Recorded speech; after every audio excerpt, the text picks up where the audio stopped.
দেখেন, আমার কাছে মনে হয় বর্তমান বোর্ড এই এই অবৈধ ইলেকশনের পর একটা জিনিসই করছেন, ওটা হলো টাইম বাই করা।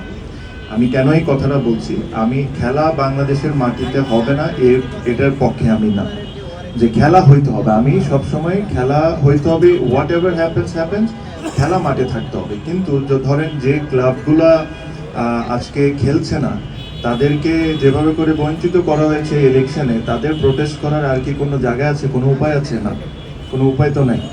আচ্ছা, তারপরে যখন এই ক্লাবগুলা খেলছে না, তখন এই ক্রিকেট বোর্ড বলেছে যে এই 8টা টিমের জন্য তারা টুর্নামেন্টটা একটা আয়োজন করবে।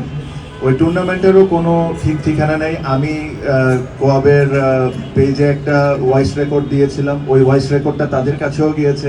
যাওয়ার পরের দিনই ওনারা টুর্নামেন্টের ঘোষণা দিয়ে দিলেন। কিন্তু আজকের দিন পর্যন্ত আপনারা বলেন তো টুর্নামেন্টের কি কিছু জানেন আপনারা? দে আর অনলি বাইং টাইম, আর কিচ্ছু না। ওনারা প্রত্যেকটা জিনিসের সময় বাই করতেছে, বাই করে করে এভাবে করে ওনারা ক্রিকেট বোর্ডটা চালিয়ে যাচ্ছে। ক্রিকেট যারা, আমাকে যদি আপনি ব্যক্তিগতভাবে জিজ্ঞেস করেন, আমি কিন্তু আমার দোনোটা টিম, এই ফার্স্ট ডিভিশন লিগে একটা টিম আর প্রিমিয়ার লিগে যে টিম আছে আর অন্য যে টিম আছে, প্রত্যেকটা টুর্নামেন্টে আমি অবশ্যই পার্টিসিপেট করব। আমি ক্রিকেট বোর্ডকে অবৈধ বলি, আমার প্রোটেস্টও চলবে, কিন্তু আমার প্রোটেস্ট চলবে খেলার মাধ্যমে। আমি খেলা বন্ধ করে প্রোটেস্ট করতে চাই না।